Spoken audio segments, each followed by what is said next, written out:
experts on Israel and Iran, respectively, out there. The only additional word of introduction I will give to both of them is that I'm often considered an expert on both Israel and Iran. And when I have questions, I look to Shira and Karim to tell me what's going on. So Karim, Shira, thank you so much for joining us here. And just a reminder to all those in the audience, if you'd like to ask questions, we'll start out. I'll ask a whole bunch of questions to Shira and Karim to get down the basics and get out what everybody wants to know about this. But then we will open things up to questions. If you'd like to ask a question, you can do so by typing it into the Q&A function on Zoom. For those of you not familiar with it, at the bottom of your Zoom screen, you'll find a Q&A button between the green share button and the show captions button. If you click on that Q&A button, it brings up a dialog box. You can type your questions in there, and I will work them into our conversation. And in particular, at the tail end, we'll focus on them primarily. Karim, Shira, again, thank you so much for joining us. Obviously, we are now well into the new war between Israel and Iran, and I think that it is appropriate to call it exactly that. But there's a lot of question marks still hanging over this entire enterprise. And where I'd like to start, and again, I know it's a hard question for both of you, is I want to talk a little bit about the mood in the two countries. Karim, I know this is unfair to you because, it's really hard to gauge Iranian public opinion at any point in time to know what's going on there. But if there's anyone who can do it, it's you. Shira, I know it's hard, even though you are in Israel. And I apologize, I should have pointed out to everyone, Shira's in Israel. She might have to duck off if there is an alert, an alarm, because there's incoming missile fire. If that's the case, we'll hope to reconnect with her whenever she is able to, but we'll certainly understand if she needs to do so. But, Shira, even, in Israel, an incredibly open society, it's always hard to get a sense of exactly how people are feeling at the moment. But Shira, why don't you start us off? Give us a sense of the mood in Israel, how people are feeling about this new war, how they see the Netanyahu government, how they're thinking about things. So hi, Ken, again. Thank you for having me at MBI. I think I told you before, this was my first place of employment in DC early on when I was finished grad school. So always a pleasure to come back, and really honored to be here with Karim Sadjadpour, I've been following his writings for 2 decades now. So I'll say, in Israel, it's interesting. On the one hand, we can't deny this. This is tough. We have casualties, right? We talk about fatalities, high numbers. These are not the missiles and rockets we've been accustomed to from the different Iranian proxies around us. For those of you in the US, when you remember the first days of COVID, it kind of feels like that. We're stranded at home. Children are at home with no school. The airport is closed. Israelis cannot leave. Israelis stranded abroad were unable to come back to Israel. There are now emergency rescue sort of operations to bring Israelis back, but Israelis are not allowed to leave if they want to. We get to this. So on the personal level, the day-to-day is very difficult and exhausting. And this also obviously comes against the background of, 20 months of awful war. On the other hand, when you look at polling, and there is polling by several institutions, very good ones. The one is the INSS, the Institute of National Security Studies in Tel Aviv, and the Israeli Democracy Institute, IDI, in Jerusalem. They both show overwhelming support for this stage of the war. You call it the new war, or is it a continuation of the previous war? But for this war, there's overwhelming support. I'm talking about over 70% of the general public believe this war is right and support it continuing until Israel achieves its objectives, and we can talk about what these are. Among the Jewish population, we're talking about 82% of support. This is extremely, extremely high. We're seeing renewed support for Israeli institutions. The IDF is gaining support, even in relatively not to October 7, right? 2 years ago, we're talking about relatively to how they polled in May. 15 percentage points increase in support for the IDF for other institutions. And so there is overwhelming support. Israelis across the board see this war as just, as a unique opportunity to dismantle an existential threat that came in three forms, right? With the nuclear threat, the missiles program, primarily ballistic missiles, which we're experiencing around us, and the proxy network, and seeing that Iran is on its back. This was an opportune moment to keep it down with the timing. There is some speculation, I'm getting this question a lot from foreign press, that Netanyahu, sort of a wag the dog, started this operation just because politically it's good for him. And I will say that this is probably the cherry on top for Netanyahu, that politically it is good for him and it allows a spin-off, and maybe for people to forget or to put aside now what I see as a failure in Gaza. The hostages are still there, the state of the economy, Israeli diplomatic tsunami, so all that is put aside. But sometimes the political and personal benefits of a leader coincide with those of the side. And most Israelis, except for a small group who define themselves as left according to polling, believe was what determined the timing. Otherwise, people do believe that this was just a good window of opportunity in terms of the diplomatic right with the U.S. Greenlighting this. And they even say that even if the U.S. had said no, Israel should have still gone for it. A remarkable change from previous years when this question was asked. So, there's almost sort of a disconnect. I will just say one final thing, that it helps restore Israeli national pride when you look at where Israel was after October 7, right? As an Israeli American, but there's one thing that I never felt insecure. And I think Israelis, this feeling of appending their security sense by a group that others have called, a group of a few hundred terrorists in Toyotas and flip-flops, and to see the dissonance between how Israel faces an adversary that it respects, right? The Iranians, and then after Hezbollah, and the major achievements by the Mossad and the Israeli Air Force and the intelligence communities. And on the other hand, there's deep frustration in Israel in terms of how the government deals with the civilian front, with the home front, with no shelters in Arab cities, but also in many Jewish cities. No plan for Israelis who want to get out of here or want to return. In terms of damages to the economy, failure to compensate those who can't go to work, and no one can go to work now, right? I mean, you can work from home, but no one has this flexibility. So there's a real dissonance now, but still support for this campaign. Great, really interesting. All right, Karim, as best you can, give us a sense of what's going on in Iran, particularly with the population. Thank you, Ken, and thank you, Shira. It's great to be with both of you. Historically, Ken, I would say that in these types of crisis moments in Iran, which involve external military threat, people's existing political disposition tends to be amplified. So if last week you were a great supporter of the regime, you have even more ammunition to hate Israel and hate the United States.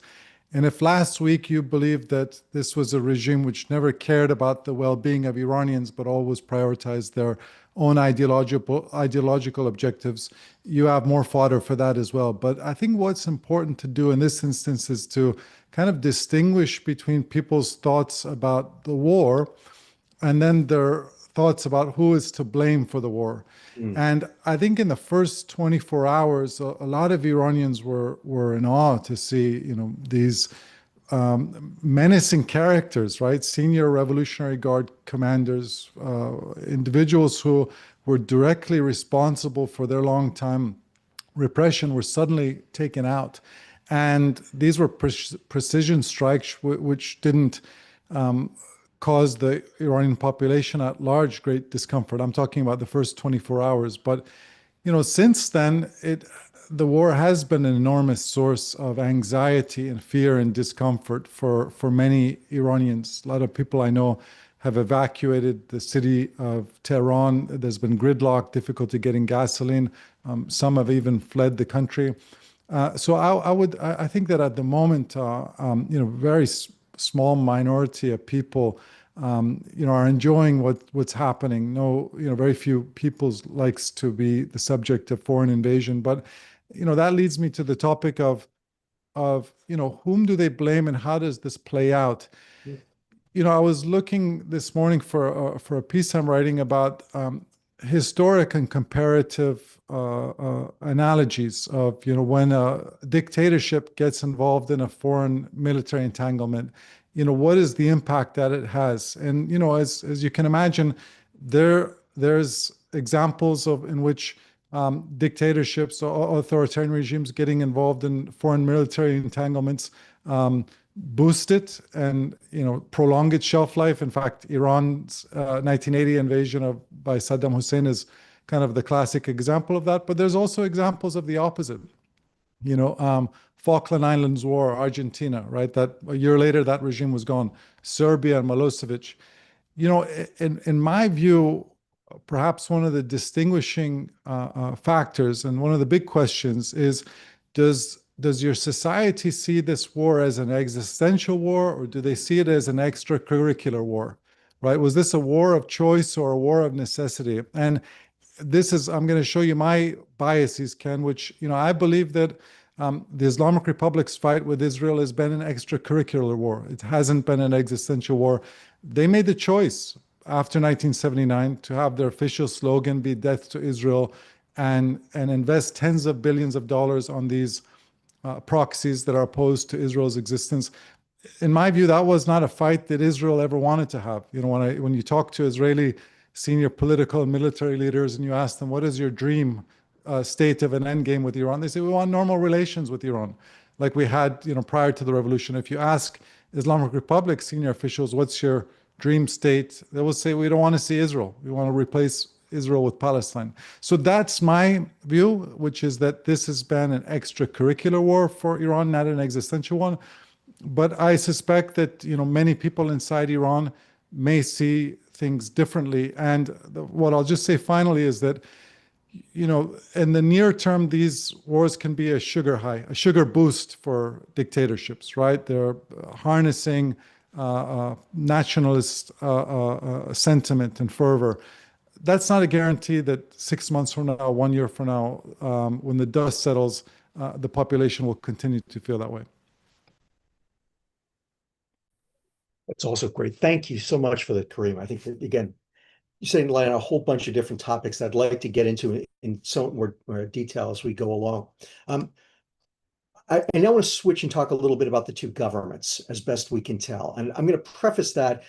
I don't normally do this, especially in the Thursday webinars, but I actually want to preface that with a bit of a point of my own here, because I think it's important both for the audience to understand this, but it also sets up the next questions that I want to ask both of you. And the point I want to make here is that right now, so far, the Israeli military campaign against Iran is not a campaign designed to bring about the overthrow of the regime. So far, it is not about regime change. I know lots of people have been speculating, but the simple fact of the matter is, if the Israelis were trying to bring about the overthrow, if that was a purpose of this air campaign, it would look very different from the way that it has so far. I have no doubt that the Israeli government would love to see, or at least I think that they would love to see the overthrow of the regime. They may get to it. They may shift the air campaign to go after that. And I'm going to ask Shira about that in just a second. But right now, that is not what they are trying to do. Right now, this campaign is all about Iran's nuclear program, its ballistic missiles, its military leadership, its weapons scientists, and some other military capabilities, many of which are ultimately about enabling the air campaign itself. But simple fact, if the Israelis were trying to bring about regime change, they would be going after a whole other set of targets that they really haven't touched. And I know they've hit a few things But they've done it, I would say, for purely symbolic and signaling purposes. And it's worth recognizing, right? They went after some oil storage facilities and oil distribution facilities inside Tehran. They went after targets that burn big and bright and generate enormous amounts of smoke so that the government and the entire population of Tehran would see it. But they haven't really even disrupted the gasoline distribution network in Tehran, as best anyone understands it, right? And that was a one-off, right? They went after one Iranian broadcast station, only one. They're flying hundreds and hundreds of sorties over Iran. If they wanted to go after this regime, they would be doing it in a very different way, right? So it's important to understand that, especially again, because there are lots of people suggesting the opposite without really understanding how you would try to do this if you're Israel, doing it through air power. Okay, but that still leaves some really big questions out there. And so for Shira, and I'm going to pose a different version of this to Karim in a second, what's your sense of how Israel's political leaders and its military leaders are thinking about this campaign so far? Is it your sense that they feel like this campaign is going exactly the way that they wanted to? Are there things that you have the sense that aren't necessarily going their way? You know, what do you think that they think about? Is this war going well for them so far?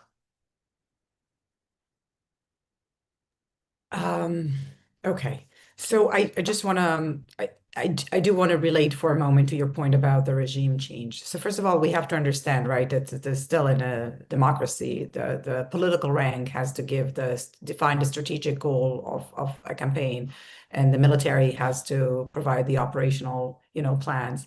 And sort of this was not articulated in the official goals of the campaign, regime change.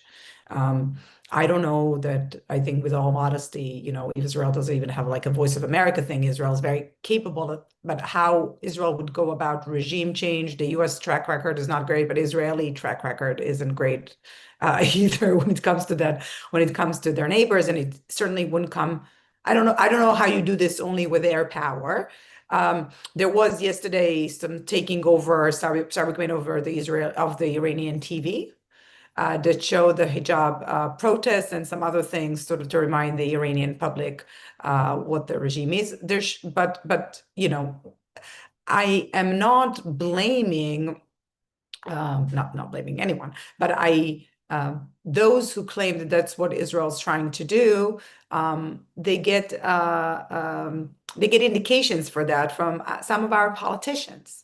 Right. So Israeli defense minister, and, I can say, well, who cares what the defense minister says? He's not important for decision making here in Israel. He's just a politician. But, in the world, to say that Israeli defense minister, what he says, it doesn't matter, is not convincing. And the Israeli politicians are making a lot of stupid statements on that.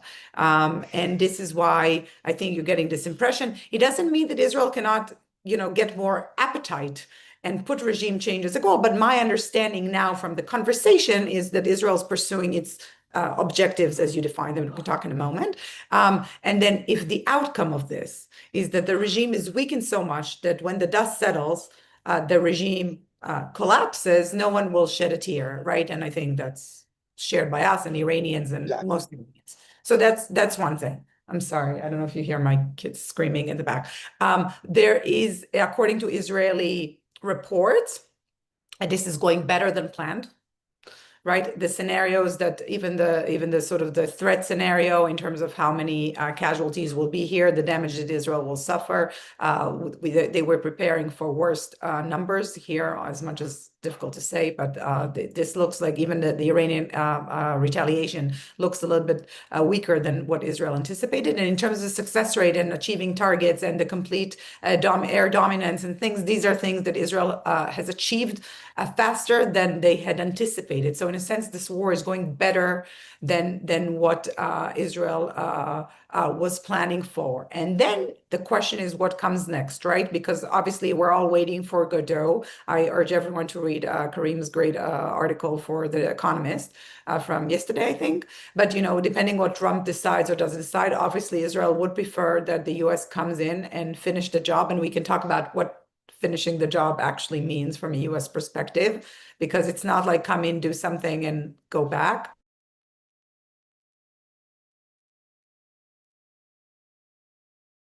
Officials saying behind closed doors, no one's talking about this in public, but military people say, there is an off ramp where we voluntarily say, not now, but within a week, 10 days, voluntarily, Israel says, we have accomplished everything we wanted and more. We are stepping back. Iran, we're watching you. If you dare to recover anything, what we do, we have a freedom of action. We're coming back and don't do this. And this could be a good off ramp, take the win and do it. I don't know how likely it is. It would be better paired with diplomacy, especially if it comes from the US. There is a bad option, right, that Israel would be dragged into an attrition war. We have been striking the same targets again and again in Gaza for 20 months now, and this is 141 square miles piece of territory. So in Iran, there's no shortage of targets. We can just go in, find more targets. And we can also escalate to some sort of raising the bar to regime change things. So, I obviously hope for the former, and if it's paired with some US action, kinetic and diplomatic or none.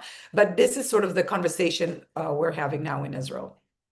That's great, Shira. All right, Karim, to you, what's your sense of how the regime is seeing this? And assuming that you feel like exactly the way that Shira expressed it, that this is going much better for Israel than for the regime, what do you think the regime's next steps are? How would they bring it to an end? Or feel free to disagree if you think that the regime actually thinks that this is good for them.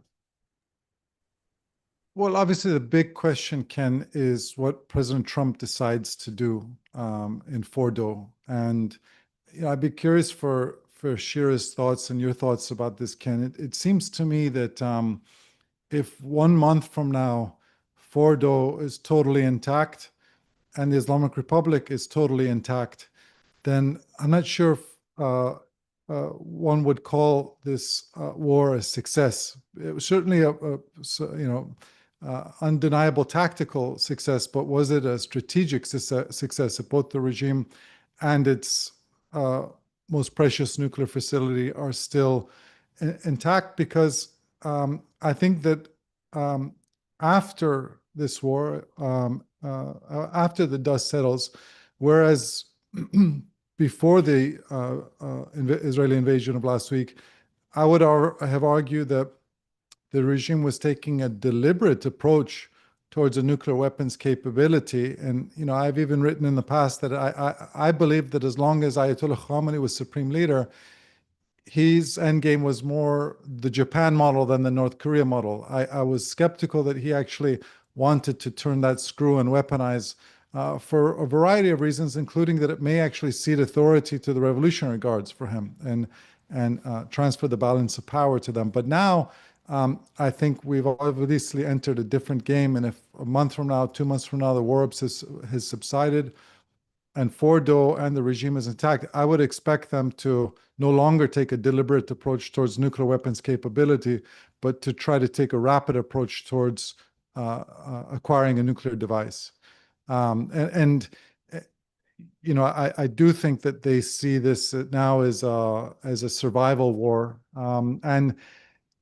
Ken, I went back and reread the wonderful piece that you and Dan Byman wrote 2-3 decades ago in Defense of Great Men, right? About the importance of the individual and global politics and geopolitics. And in some ways, what we're seeing right now is this test of wills between two men, right? 79-year-old Donald Trump, 86-year-old Iranian Supreme Leader Ali Khamenei. And Trump, I don't think, really understands Khamenei. I'll recommend a New York Times podcast, The Daily, from yesterday, in which Jonathan Swan, the reporter, was talking about how what really seemed to set Trump off was when Swan told him that Khamenei rejected his proposal of zero enrichment. That seemed to strike something visceral in Trump, whereas I'm not sure if he even knew what uranium enrichment was prior to that. But anyway, the reason I say this is that I think Khamenei is obviously in the most difficult position he's ever been in. And at 86, I don't, it's not clear whether he has the physical and cognitive bandwidth to be leading this incredibly, high-tech war.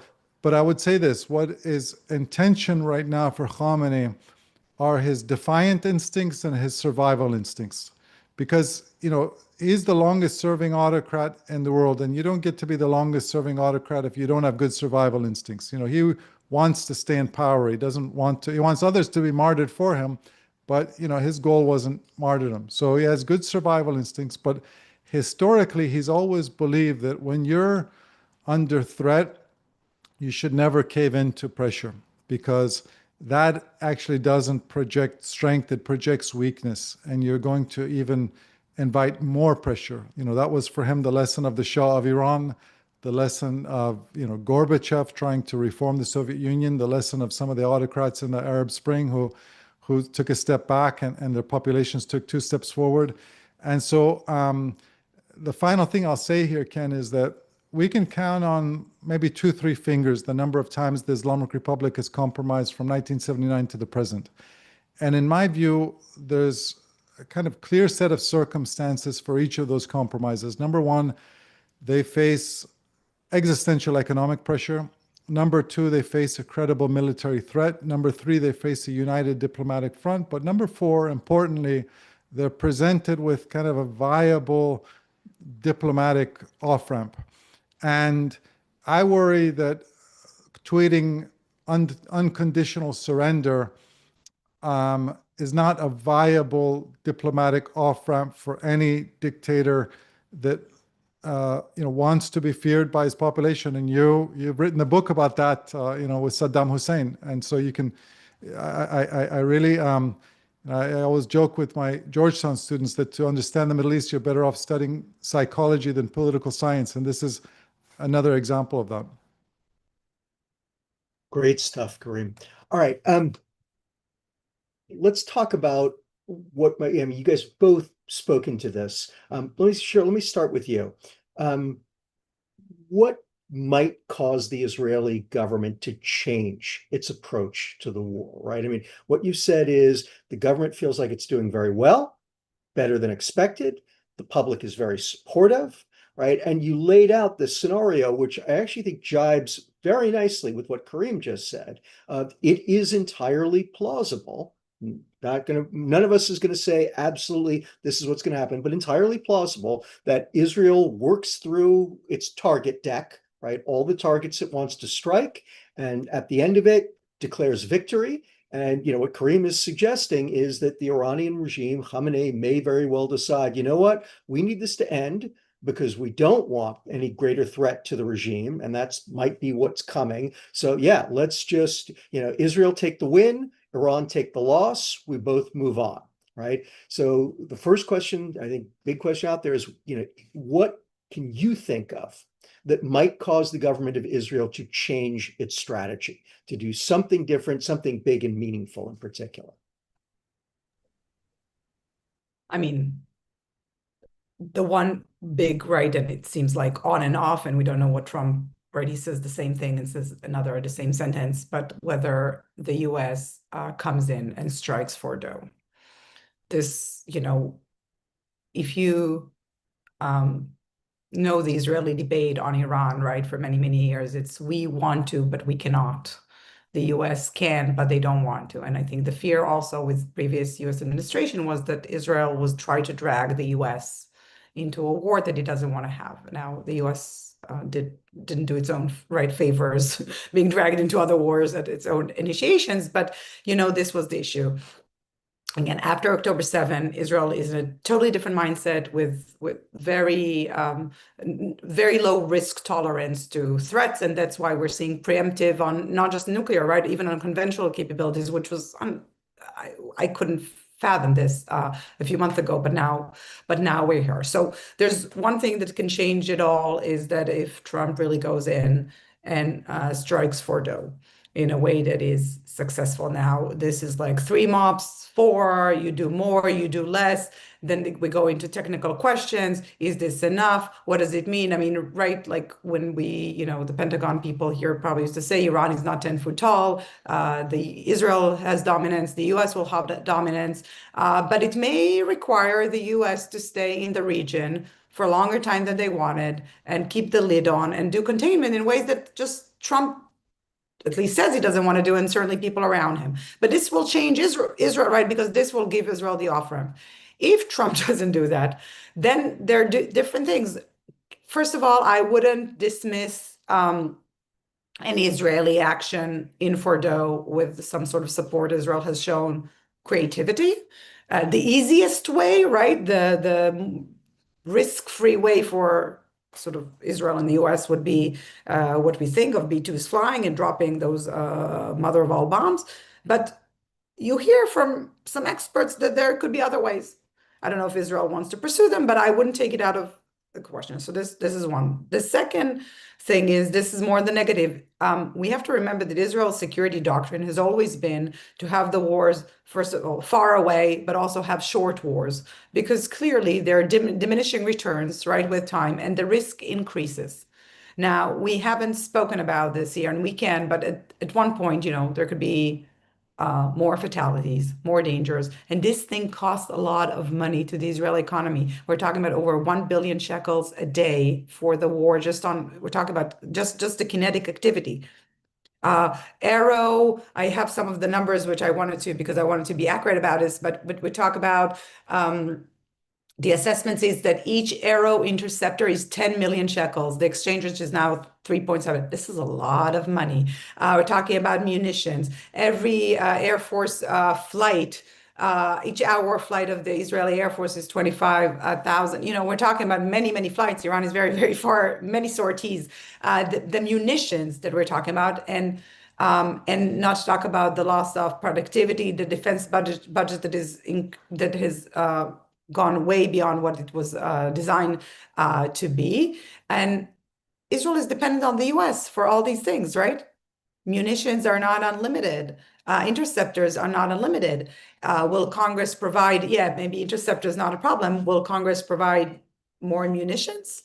I mean, this has also implications. So the longer this drags on, and I know we're trying to think of what will change Israel's, but if it's forced from a side, and as someone who's also concerned with Israeli-US relations, I'm already starting to hear chatter that sounds like the Mearsheimer-Walt accusations back then, that Israel dragged the US to Iraq, which I disagree with. But in this case, this argument will have much more merit. So there can be externalities that will force Israel to change its approach. I just hope that the approach and sort of like take the win, and with a way that maybe enables Iranian face-saving way. And I agree with you that the unconditional surrender is probably not the way to go, would be better. You need very creative diplomacy. We need timing. The perfect timing on all these things. This again is a question back to Washington. Fair enough. All right, Karim, the version of that question I want to ask you, and some ways goes back to that point that I made before, that so far the Israelis have been rather discreet, not going after regime change, right? But it opens, I would say, I think the Iranians have also been pretty discreet in how they've responded. There are things that they could have done that they've chosen not to. So unpack that logic again. You started to touch on it already, but what's out there that you think could dramatically change how Iran fights this?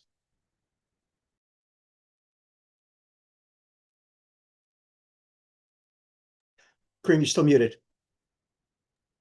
Sorry about that. So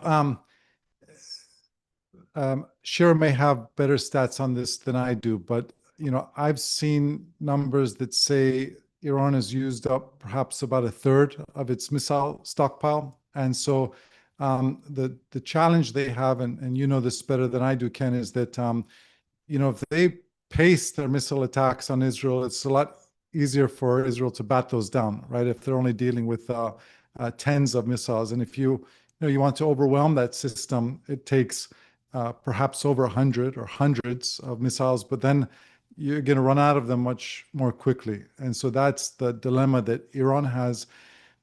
In other respects, when I think about Iran's capacity for retaliation, whether it's going after the U.S. and Israel now, or in the event of in the aftermath of an attack on Fordo, a lot of the things that are talked about are kind of like the tactical equivalents of suicide bombings.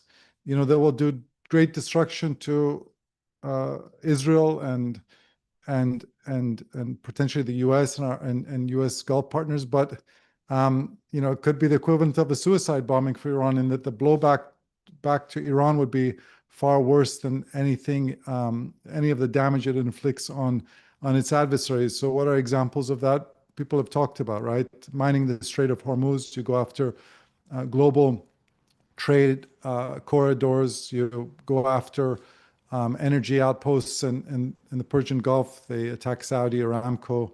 2019, you could try to make those threats in the UAE and Qatar. But given the close relationship that President Trump has with our Gulf partners, I think Iran has to know that those are tremendously risky. So seems to me right now, what they'll want to do is to just hunker down for survival. You send out your diplomats. In fact, it's been reported that Iran has expressed an interest in meeting with U.S. diplomats. There was a report about potentially J.D. Vance even joining those discussions. So the leader, speaks in his usual defiant language, but then you have the foreign ministry officials trying to figure out a way out and a face saving. But again, I pose this back to yourself, Ken, and to Shira. If a month from now the regime is intact and Fordo is intact and the war is over, how does Israel react to that? How does the U.S. react to that? And what if then it becomes in some ways Iraq Redux, right? What if then they say actually the inspectors are no longer allowed? What do you do in those situations? And I have more questions here for you guys than I do answers myself. Listen, I share that great concern. I will simply say, just a couple of days ago, a very senior Israeli military officer said to me, talking about Fordo, if this operation ends and Fordo is still functional, we have not achieved our goals, right? And you also know, Karim, because I've been writing about this for decades, the great concern is, what if this operation ends, and even if it is a roaring success, the Iranians nonetheless announced that they're withdrawing from the NPT and they will be building a nuclear arsenal, and they dare the Israelis and us to stop them. That's the great problem lying at the end of this war. Okay, got all kinds of questions, and Karim, you knew this was going to happen, right? At least 2/3 of the questions are all about regime change in Iran. So I'm going to pull them all together and put them to you. There are a bunch of questions about different, the prospects for regime change broadly, the prospects for different groups. Reza Pahlavi, how much support does he have? Are there other ready-made opposition groups out there? What is your sense of, what regime change in Iran could look like? And let's set aside, again, because, Shira made a good point there earlier. Regime change is hard to do, right? Historically, you want to change a regime, you invade the country, you occupy its capital, you depose the government, you put a new one in its place. There are ways to make it happen by air power. I can point to examples, and again, I can explain to you how I think the Israelis would try to do it by air, but it is difficult, and they are clearly not trying to do it yet. So let's set that aside. And the first question I've got for you is this broad question about regime change.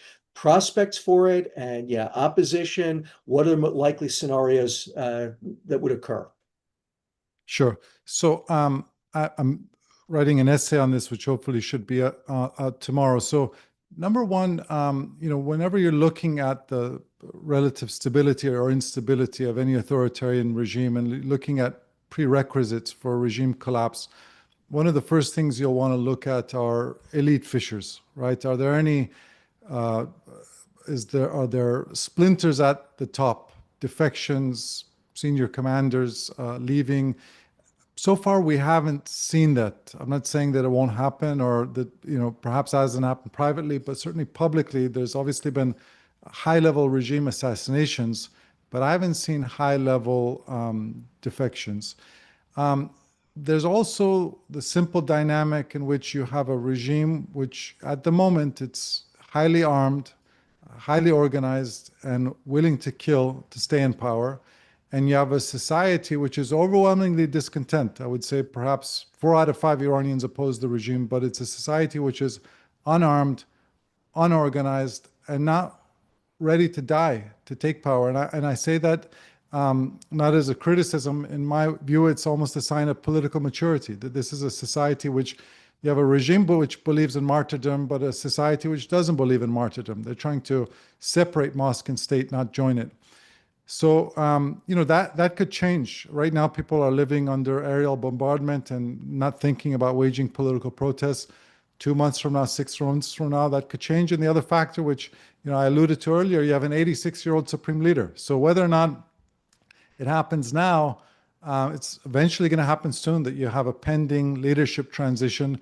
What is likely to come after Khamenei?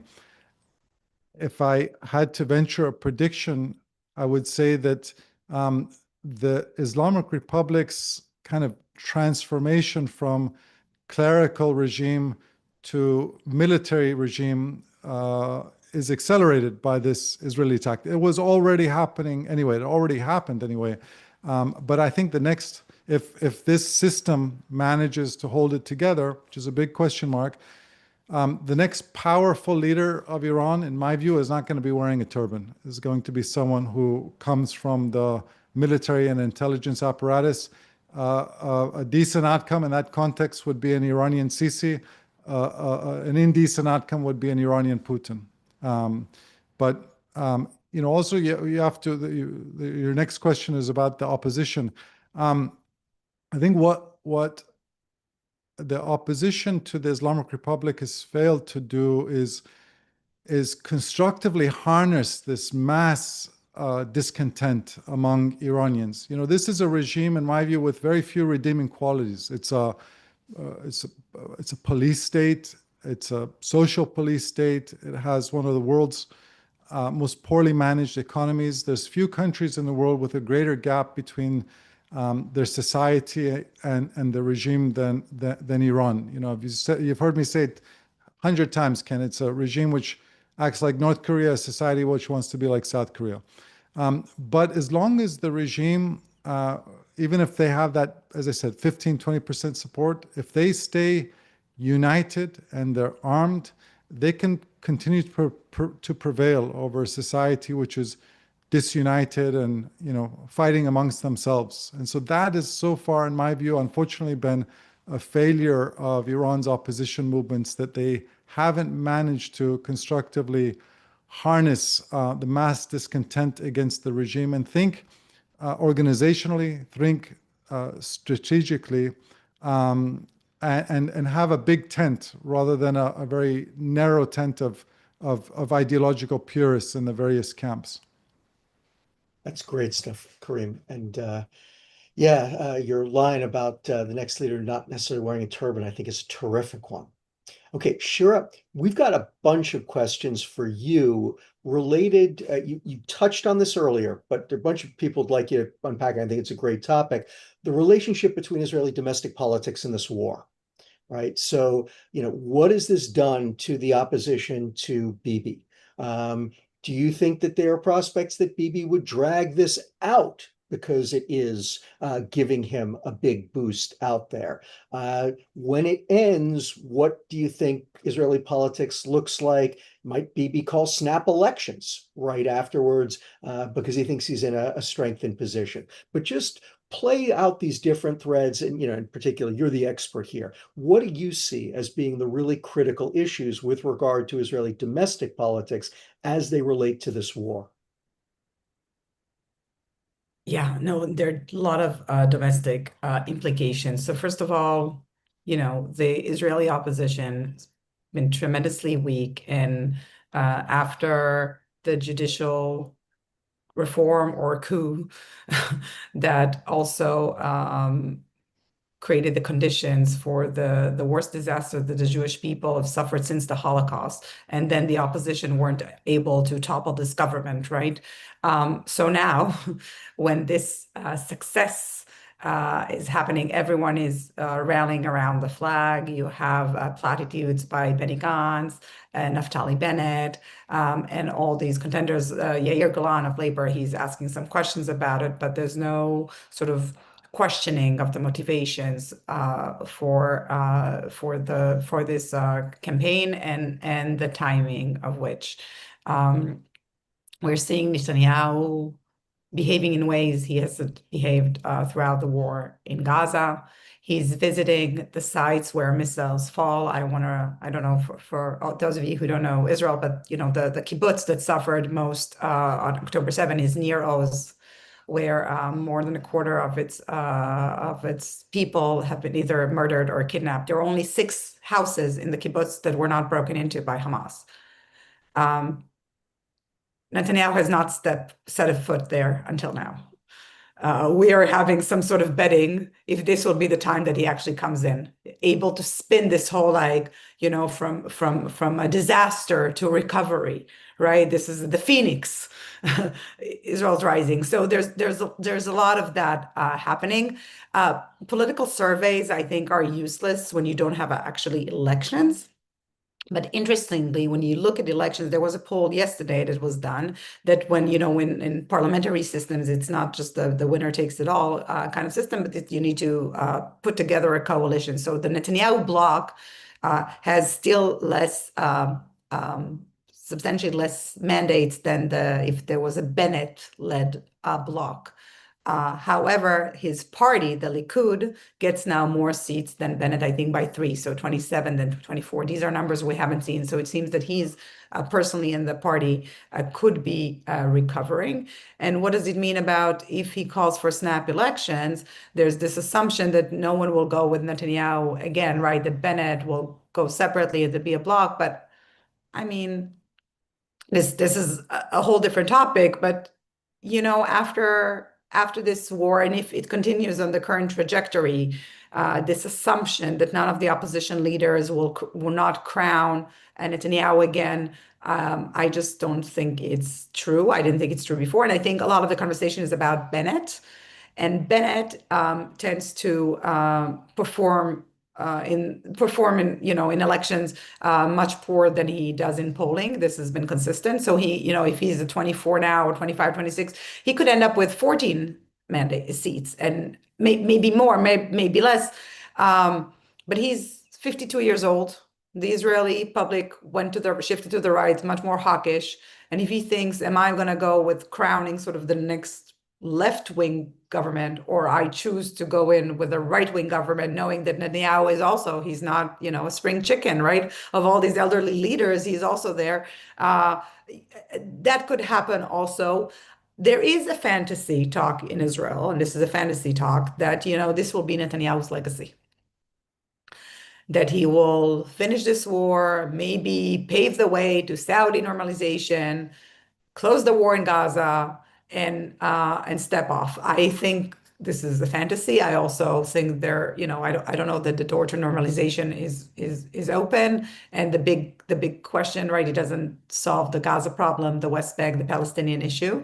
But there's some talk about the legacy question also of Netanyahu. That's fascinating, Shira. Yeah, great stuff. Okay, Karim, over to you. Got 2 quite different, but I think also really terrific questions that I'm dying to hear your answer to. So separate questions.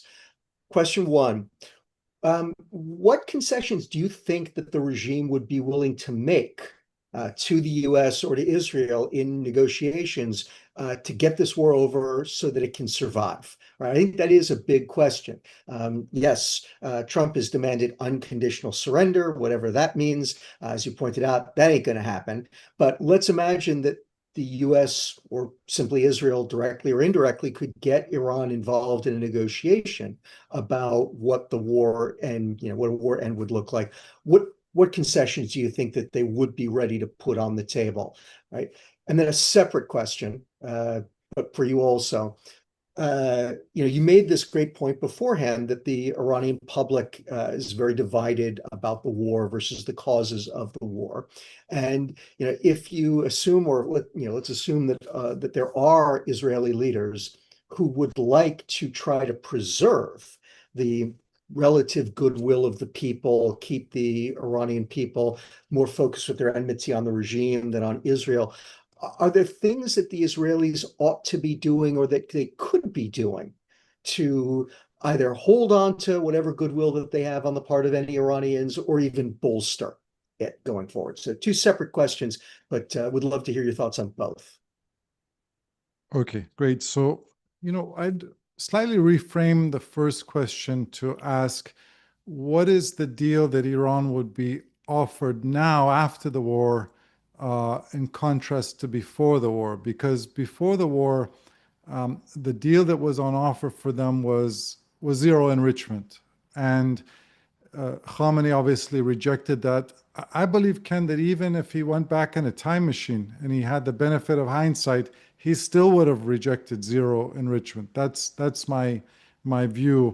But the reality is that I suspect the deal that would be offered to him now will be worse than the deal that was on offer to him last week, meaning it's not only going to be, there's probably not only going to be, if we can try to decipher what unconditional surrender means, it's not only in the nuclear context, but it's also in the regional context. You have to stop supporting these regional proxies, Hezbollah, the Houthis, Shia militias in Iraq, and also perhaps with regards to some of their military wherewithal, missile production, things like that.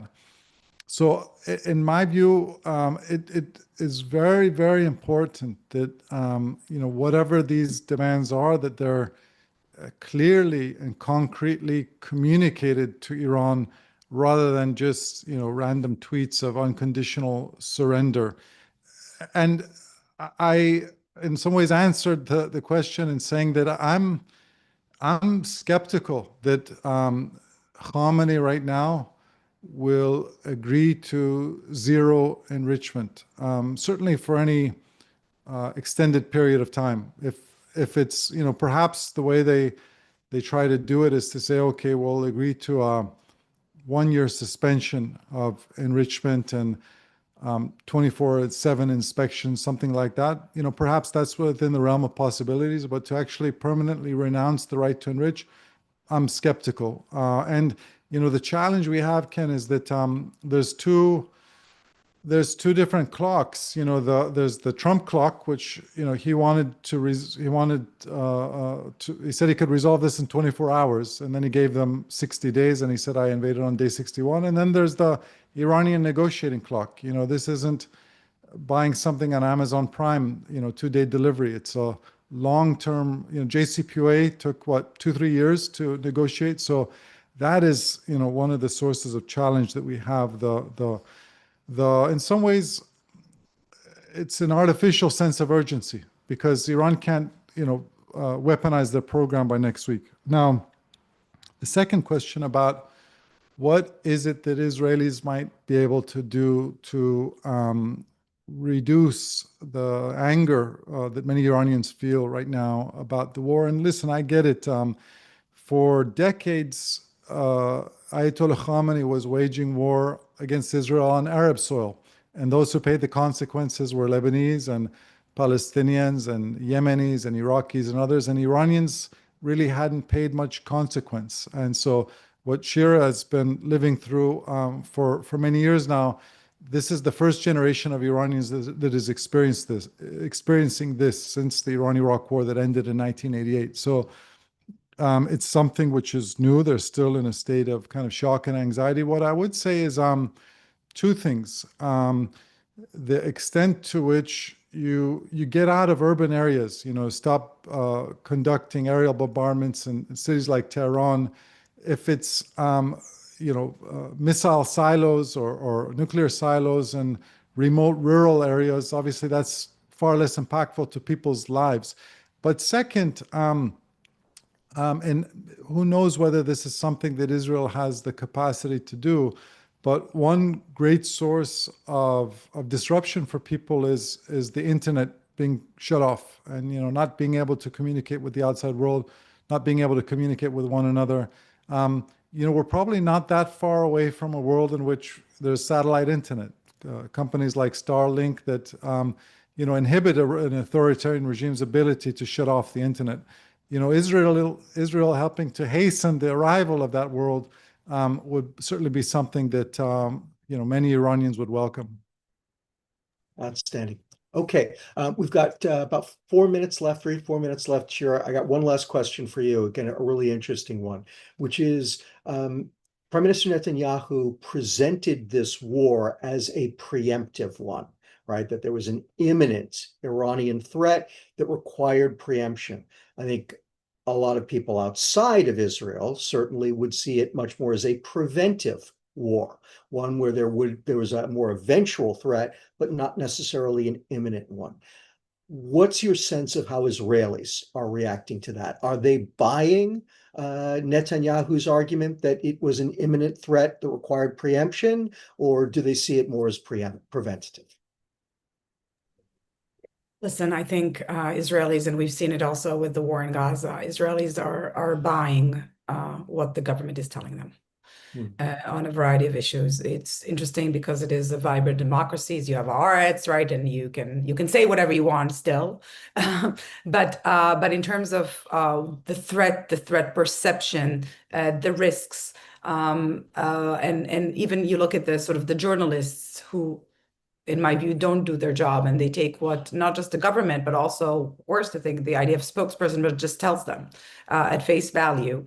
Except for, I mean, there are a minority of journalists, right? But in sort of mainstream media, people take this at face value, and this is. And so the hard questions are not being asked. And, this is Iran where there's not a lot of, I don't know if you all saw the Tucker Carlson, oh my God, Ted Cruz conversation about like not knowing anything on Iran. So also in Israel, the level of knowledge, but even when we talk about, it's a different topic, but the Palestinians right next door, we've lived with the Palestinians for so many years, and even there's basic knowledge about the Palestinian Authority, about parameters. So to this question is basically Israelis are just, on these things, on the threats, they're buying what the government is telling them. There's a lot of anger about what the government is telling them about other issues, right? About the Haredi draft bill, about not sharing the burden, about Netanyahu saying today, and I'm not kidding, saying that there are casualties in this war. My son had to postpone his wedding. He said that. So there's a lot of anger on Netanyahu on some things, but not on this stuff. Okay.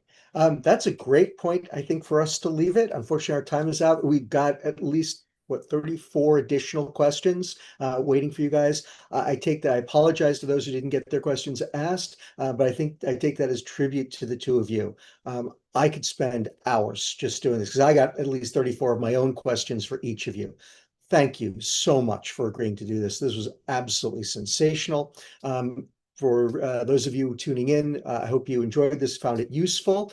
And just a programming note, next Thursday, the webinar will look at a different topic. We're going to move to a already programmed topic that we had out there, but it's also a good counter-programming moment, and look at reconstruction in the Levant, in Syria and Lebanon in particular.